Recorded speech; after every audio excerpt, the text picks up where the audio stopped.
headed out of the Dandenongs, got coffee in hand, and we've got about an hour to go.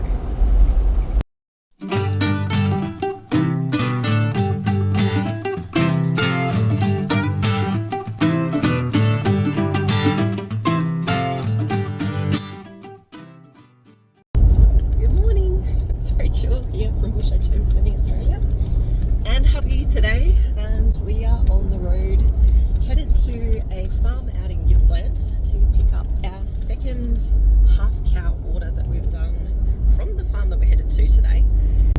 So the farmer out there's actually offered us today a bit of an opportunity to go out and have a bit of a look around on the farm itself, and we are going to get a chance to see the cows and the pasture and everything that has kind of grown on, and yeah, we are able to take you guys along with us today to have a bit of a look too. So hopefully you enjoy our share today as we go out, connect with the farmer that we're actually getting our beef with, and yeah, show you how the pickup works and also hear a bit more about this farm. So to get out to the farm today, it's only about an hour drive. That's not too bad, is it? No, it's a nice drive. One cool thing about making this a road trip is being able to pull up and enjoy some beautiful views like this along the way. This should be a bit easier to find this time, given it's the second time here. The first time we did overshoot a little bit. So, oh, is that the one?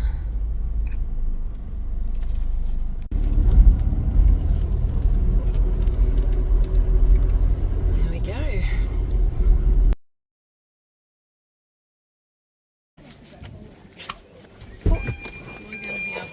It is a farm ute, so it's not the cleanest. Is that on train carriage? Yes. Where? Oh, okay. Awesome. Oh, now that is a cool shed. So we do incorporate the nursery with the animals. This home property is just beef. We have brought the sheep home at one stage, but our fences aren't for sheep, so it took them about 3 days to work it out. Oh, and then they busted through the fences. Yeah. Oh, look, I can't get through here. I'm going to have to go around. I thought this one was clear. So I've just got to back up. You did say there were going to be some irrigation hose challenges today. So I've got to go up here.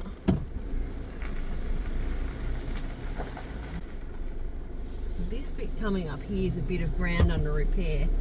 It's this one was done recently, re-sown, and then this one here is a bit mature, and I've actually, cows were meant to be in here like 2 weeks ago, and I'll put them in here in the next couple of days. So they'll just need the best out and move along. We could mulch it, but because it's turned dry, I really want to utilise the grass for the cattle. And at no point making hay off it, because that's defeating the purpose. So we are going bush bashing. So you guys sow your pasture here? Yeah, we do. Yep. We depending on the time of year, this is a bit tricky.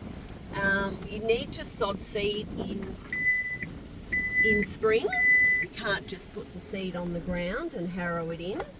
So it's sod seeded at this time of year. We are going bush. It looks like you're just as excited about seeing all the trees today, aren't you, hubby? Oh, yeah. We are having an adventure. Cool drive. We have irrigated this, so it's nice and slippery. It's chocolate soil, and that's why we're here, because the soil is I think the best you can ever have. The soil structure, we're really important to keep the soil structure good, because once it's damaged, it's pretty much a lifetime damaged. All our headlands here are grass, because like now I'm driving on the grass, and if it was dirt, we'd be ruining the soil structure. So So we always have grass headlands to protect the grass, because once it's cultivated, it's quite vulnerable. Woo! Sprinkler. I saw that. Well, thanks for the warning, hubby. So, yeah, here's the moose, and they're nearly ready for a shift. I reckon tomorrow morning they'll be ready for a shift, but I'll go into here and I'll explain to you the how we're grazing this part of the paddock. They've been camping here, and I will put a little fence up next time they're in here, just to stop them from camping up here and ruining the grass. But we have had less than 5 mil rain for November. Hey boys! And they're like, whoa, there's 3 of you today. Oh, they're friendly. Yeah, they're like, I'm the grass person. So what, they see you and they think, see oh, time to move to the grass? Yeah. So we'll go in, we'll walk in. So how many cattle do you have? We're only down to a handful now. We had 2 groups going on up until last fortnight. So we have a leader group, the finishing group of 10 to 15, and then our finishing group, a follow-up group, which can be anywhere from up to 40. But we're down to 23 at the moment. So is this all of them? So this is all of them at the moment. We're well down. How old are these milk? About a year old? Yeah, they will range from 14 months. There's a couple there. There's 1 or 2 there, bigger fellas that are 18 months. 18 months is the maximum age that we'll have, and that's really quite rare we have them that old. They're normally 13 to 14, 15 months. 15 months being probably my ideal age, because they've got a good marbling at that age. I can take you down. We'll show you the. I just love how curious They are pretty cool. They'll be fine. So just watch the poo. So, Oh yeah, that's why I brought the boots today. oh, that's why I'm in my gum boots. So this area here, I will fence that off next time they caught me out and they've been camping there and killed the grass, but it'll come back. So this area is a bit of a slope, a hill. So this area is always rich, because as you can see, they like to camp up here. As the hill drops off, it's not as productive as up here. So at the moment, I'm letting them eat this out a fair bit. There's still heaps of feed here. They're objecting because they're like, well, we've been here for 3 days now, Mum. It's time to move. But this can be eaten out a lot shorter because it's more productive and it's richer. And this is a bit of a cocksfoot here that we like because it repairs the ground. It's got a really deep root.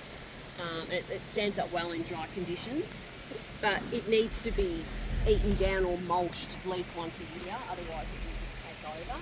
Yeah. So instead of getting the machinery out, we'll let these fellas eat that a bit shorter, and then we'll move them on. If it gets too... It's lush and green. It is. It is. And we needed to open up for the clover to come through. The clover's really important because it adds natural nitrogen. We don't want to be adding synthetic nitrogen, which a lot of farms will do. I mean, cost for beef, we can't really do that, and we don't want it to be an unnatural balance. We want nature to sort itself out. So that was one of the things when I was reading about you guys that kind of attracted me to coming to this farm was, hearing a bit about the regenerative, pastures and things like that you do, and the way that you kind of raise the cows, because it wasn't like this when you came here, was it? No, this was an incredibly run-down farm when we came here. And look, it was drought at the time. It was 96, 97 drought. But it used to be grazed in a whole one paddock. Well, it just had no fences, no troughs, nothing. And the cattle used to go up the front. There was a lot of hedges. There was about 50 cypress hedges up around the house, and they used to sleep there at night and graze down to the middle of the farm during the day. They'd go and have a drink, and then they would camp just over the hill there, and that's what they did. And it was an extremely poor farm. It was so run down. It took us many years to get it to what it is now, but Yeah, look, we're pretty fussy. I mean, most people don't farm as intensely as we do, but you know, we want to be able to not be feeding out a heap of feed in winter. Yeah. We want to have enough feed going into winter that the fellas can just be on grass and not driving machinery around and feeding out hay and silage. We have that and we do feed it out, but you know, we don't want to be. I wouldn't call that fussy. I'd say that's just planning well, you know, thinking about what's going to happen. Yeah. Well, my husband's been farming. He's been farming a little bit longer than me. So a lot of those farming practices have come into us. You know, soil testing and you know, if we cut hay, we would only cut hay. We have cut hay off this bit here before because it can handle it, but we certainly wouldn't be cutting hay off the bottom half of the paddock. So with the whole farmer to fridge and selling kind of direct to customers, because like I'd been looking for quite a few years because, you know, I like the idea of being able to know where the meat's coming from. Like that's one of the reasons we do our own sheep and stuff as well. Like, you know, being able to know that your animals had a good life before it's come to the table, because we're meat eaters. So, you know, that to me is a good ethical way of being able to eat meat. That's why we, I guess, looked for options to be able to buy from a farm that, you know, we kind of thought, hey, these guys are raising their animals in a good way. But what about for you guys, like as a farmer, like why the farmer to fridge thing? Did for a long time. That's what we did. They were ready and you sold them off to market. And it just was a perfect storm of everything that happened all at the same time. I never intended on selling meat. In fact, I hadn't ever sold meat. It was only our own meat. And occasionally family would ask for some meat, and we would, you know, send it in locally and get it processed. And the lambs we had always done from some scratch. We'd always sent them to either local butchers, friends and family that had asked. So the process of that was, you know, I was more used to doing that, taking the lambs into the local abattoir and getting them cut and packed locally. That was no issue. But we got hit by hail just on 2 years ago, and no income. I had actually sold off our heifers and calf and our calves for the year, and I only had a handful left. And I had started selling lambs on the platform, which had just come up. It was just one of those things to come up, and I thought, oh, this is great. I had people asking me, well, do you do beef? And I said, no, I don't do beef. I don't do beef, just lamb. And then at the same sort of time, James from the platform, Farmer to Fridge, said to me, you should be doing beef. And I said, oh, look, no, I don't think I'll do beef. I think that's just too risky. No, what if the cattle get upset if we take them in, you know, and we get a bad one and people start complaining? But he said, you should. And I spoke to my husband about it, and he said, well, look, and at the time, local markets were closing. The price of beef had just disintegrated, and we were like, we didn't know what to do, really, to be honest. We brought all these animals in. We had money owing. We had basically no income. And I thought, well, I'll try it. I'll see how we go. I didn't think anyone would buy half a cow. I just honestly thought, who's going to fork out that much money for half a cow? Me. And if they want to do it, why don't they just go and buy a cow and do it themselves? Yeah. So it was just a perfect storm. I tried it, and it just literally took off overnight. And I didn't think I'd be doing this now. And to be honest, from a financial point of view, it really did save us. If we couldn't have sold the cattle at the reasonable price that we did, without any income from our nursery, I don't know what would have happened, to be honest. Yeah, and I absolutely love people saying to me, oh, you know, the meat's great, or, you know, I eat more meat, or I eat cuts that I don't normally eat. The meat is great. So I do really And he's very honest. There's a reason we're back here. We are out of meat. I didn't realise. I'm sorry, I'm saying, oh, let's go down here. No, don't worry. Yeah, I realised you were in boots. I didn't realise you were in thongs. No. really good for your skin. If it's above 20 degrees, I'm in problems. That's just him. But yeah, no. So look, that's how we got into it, and I always said I didn't know how long I would continue to do it. I said, "Oh, look, you know, Yeah. we'll just play it by ear." But look, I could see myself doing this in 5 years' time. I love it. Well, I hope you do, because the idea of us being able to come back and keep filling our freezer, I think hubby would be unhappy if we didn't have any of your beautiful beef in our freezer now, and I know I would be too, and the kids would be too, and they are very, very honest critics. So, how have you found the cuts, like using all of the animal? It's actually really cool that you do get a few things that you might not necessarily go for at the supermarket, and it makes you think about doing things a little bit different. So Yeah. that Thor's hammer, Yeah. I've never had access to a Thor's hammer in my life. Yeah. And we've done a couple of different cooks with the two ones that we got. Like, hubby smoked the first one, and I will say we didn't get the first one completely right. It was a little bit chewy, wasn't it, hubby? Yeah, it was our cooking technique. Oh, it was totally us. It was the big snow of meat. How do we cook it? Do we treat it like a brisket sort of thing? And sort of rushed it a bit because I didn't have the time to do like I do with brisket. So it needed more time in the smoker to take the tendons down a bit. But we learned from that first one, and the second one was incredible. I guess the big thing that we've loved, and I think I sent you a message on this, is the way that you guys pack it. Oh yeah. It's just like packed so wonderfully with the vacuum sealing and the labelling, so we know exactly what we're going for. You know, the portion sizes and all that sort of stuff are like super good. Yeah, it is. It's just easy, isn't it, to go to the freezer and be able to just go, I need something for dinner, and have the choice there, and, you know, be packed really well, so, you know, there's no freezer burn and all that sort of crap that you get with some meats that you buy. And the labelling means you can just sort through the freezer, which, you know, it was very, very full. At the end of today, it's going to be very, very full again, to be able to kind of work through and find stuff easily when it is so full. That's just so helpful. So, yeah, the biggest problem we've had is probably towards the end having less choice.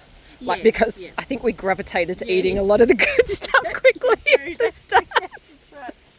When we used to do animals when the kids were little, we used to go through, we'd run out of minced steak. We always ran out of minced steak, and we'd have the good cuts at the end. That was perfect. But now we have all this minced steak at the end. And at the moment, sorry fellas, one of you is going in the freezer. I've just got minced steak. And the boys are like, when are we getting, you know, some steak, Mum? And I said, no, we've got to eat all this minced steak. So. Well, we do actually have a plan this time around. I'm going to do like a bit of a cut sheet so that we can actually go through and kind of mark off what we've got, and then maybe that will help us kind of distribute it a little bit more, because that last order lasted us 10 months. Yeah. And we do eat a fair bit of meat, so that's, I think, pretty good for a family of 4. Obviously mixing it up with, you know, we have the chicken order, and, you know, just we still do get meat from the supermarket as well. And of course our own sheep and the like. So. I did have a cut sheet. I need to tweak it a bit more of different cuts, mainly because my son, who has his own house, he had a blade steak. And he cut it as per, he just cooked it as, you know, per normal. And he said it wasn't too bad, but I said, oh, sweetie, no, that's not how you would have done it. It's a slow cook cut. He goes, oh, tasted good, probably was a bit chewy. Well, that's the trick, isn't it? Knowing, like, how to cook something makes a difference. But if you're starting with something that's good quality in the first place, at least it helps a bit. So I had to, so then I quickly put this sheet together to explain that, you know, even blade steak is a slow cut. So that's how it came about, but it needs tweaking. I must work on it and put it back in the box for people that don't know. Some of the cuts are not quick on the marmy. Just gonna hang out with the cows now. Yeah, they're all your friends. So I guess the other thing that's a little bit different for you guys is because you're not just sending them off to market, there's a bit more work for you as a farmer involved. There is. And because we're not sending, this whole group all at once to market, we've got to do it in smaller groups. We've got to make more trips to the abattoir. Then we've got to pick them up from the butcher shop. Then we've got to get them to the courier, or we've got to deal with people that are coming to picking them up. So there's a lot more work involved. So for it to be viable, we need to be making a little bit more money on top of what we get at the market. Yep. And you've got costs involved with sending them to market as well, but it's in bulk. So they're all gone. If it's a dry season, we can send them all off at once. They're all gone. Whereas if we're doing this, 52 weeks of the year, we've got the animals all the time. We've got to make sure that they're in prime condition to go off. So there's a lot more responsibility and a lot more time consuming. We work off our beef as being the best price that we can put the animal out, and people are getting really good value for money, and they're getting a quality product. Yep.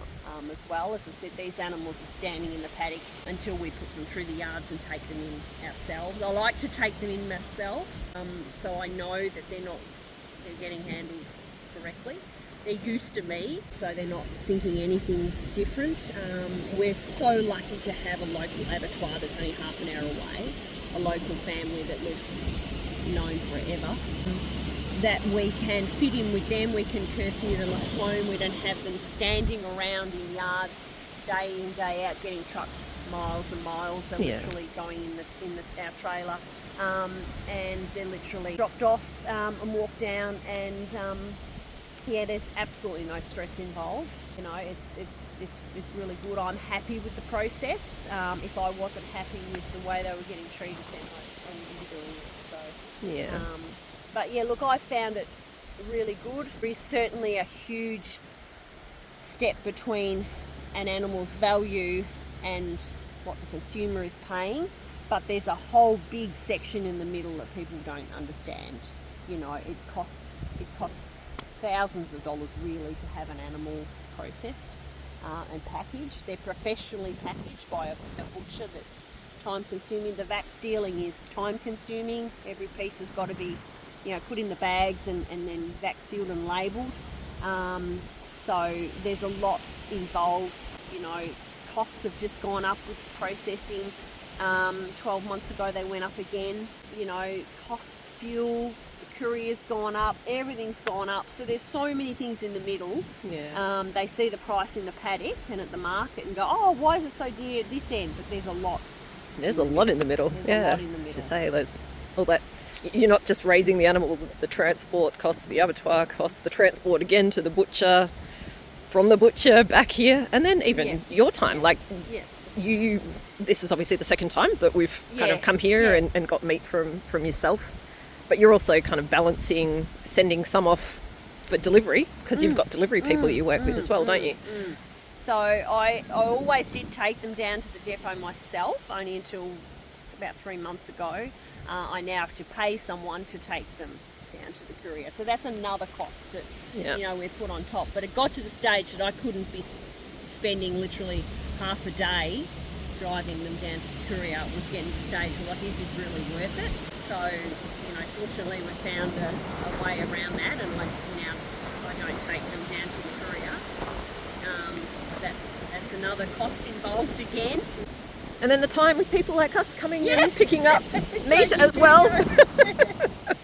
I don't normally spend I spend most of it. I appreciate it. We appreciate it. It's been amazing actually being able to come and see the cows, and the incredible pasture as well that it's being raised on. Like, you can kind of see why it is such good beef. So I really do appreciate it. Yeah, no thanks Rachel, that's fine. Thank you. Videographer for the cows. I love it. All right, shall we go get some meat? Yeah, perfect.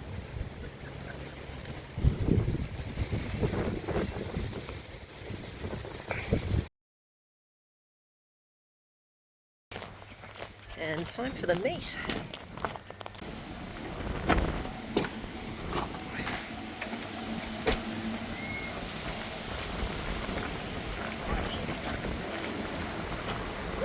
Rachel there.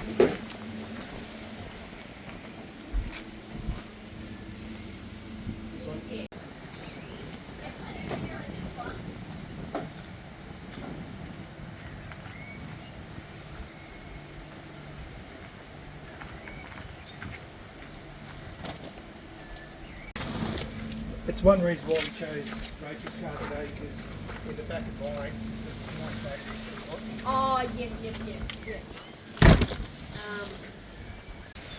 Thank you so much for everything today. No, that's Very fine. much Thanks appreciate for you showing coming us and around. Going your bush bashing and It was an absolute around the blast. farm and around the corners and meeting the cows. So All right, Yeah, we're going I've to enjoyed leave you that. to it, and All right. we're going to head off and get all this meat home and unpacked. And then we're going to share that with everyone Yeah. in a second video. All right. Catch you later. Guys, see ya.